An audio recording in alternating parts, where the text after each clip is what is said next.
ओम नमः शिवाय। शिव भक्तों, आपका स्वागत है हमारे चैनल भक्ति कथा संग्रह में। आज हम आपके सामने प्रस्तुत करने जा रहे हैं श्री शिव महापुराण से शिव के गणों से गणेश का युद्ध। शिव जी की आज्ञा से उनके गण निर्भय होकर गणेश जी से युद्ध करने आ गए। इधर गणेश जी भी लड़ाई के लिए तैयार थे। गणेश जी ने शिव गणों से कहा, आज तुम मुझ अकेले पार्वती पुत्र का पराक्रम देखो। शिव जी के अनेक गण गणेश से युद्ध करने लगे, परंतु वे गणेश जी का कुछ भी नहीं बिगाड़ सके। गणेश जी ने गणों को मारकर भगा दिया। देवताओं ने शिव जी के पास जाकर इस युद्ध का कारण पूछा। शिव जी ने उन्हें बताया कि घर के द्वार पर एक बड़ा शक्तिशाली बालक हाथ में लकड़ी लिए बैठा है, वह मुझे अंदर नहीं जाने दे रहा। यदि ब्रह्मा जी चाहें तो इस क्लेश को दूर कर सकते हैं।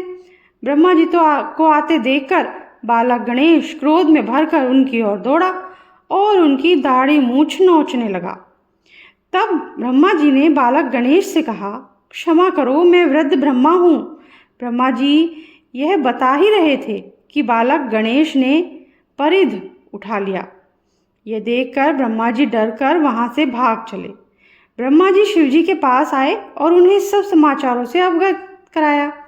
ब्रह्मा जी की बात सुनकर शंकर जी क्रोध में भर गए। शिव जी के सभी गणों ने युद्ध किया, परंतु कुमार कार्तिकेय सहित सब गण बालक गणेश से हार गए। अकेले गणेश ने सबके छक्के छुड़ा दिए। इस पर क्रुद्ध होकर भगवान शंकर स्वयं वहां पर गए। विष्णु जी भी अपनी सेना लेकर उनके पीछे चल दिए। अगला है गणेश शिरोच्छेदन। शिवजी उस बालक से युद्ध करने आए। शिवजी उससे चिरकाल तक लड़ते रहे। गणेश ने माता पार्वती का ध्यान कर शिवजी पर शक्ति चलाई। इस पर क्रोध में भरकर शिवजी ने त्रिशूल से उस बालक का सिर काट दिया। इससे देवता निश्चिंत हो गए। नारद ने पार्वती को सारा वृतांत बताया और यह भी कहा कि तुम अपना मान किसी भी प्रकार मत त्यागना। ऐसा कहकर कलह प्रिय नारद अंतर ध्यान हो गए। अगला है गणेश का पुनर्जीवन।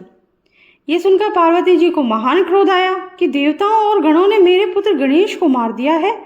उन्होंने निश्चय कर लिया कि मैं सबका नाश करके संसार में प्रलय मचा दूंगी। उन्होंने अपनी शक्ति से 1,00,000 शक्तियां उत्पन्न कर ली। उनसे पार्वती जी बोली, तुम सब जाकर देव सेना में प्रलय मचा डालो। जो भी तुम्हारा विरोध करे उसे भक्षण कर डालो, चाहे वे ऋषि हों, देवता हों या राक्षस हों। वे शक्तियां सेना में प्रवेश करके उनका भक्षण करने लगी।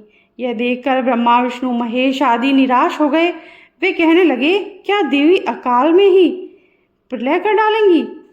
इस पर ऋषियों ने प्रार्थना की, हे अंबिके, तुम्हारे स्वामी भी यहाँ उपस्थित हैं, उनका तो ख्याल करो, क्षमा करो, प्रलय हुई जाती है। हे देवी, इन सब का अपराध क्षमा करने की कृपा करो।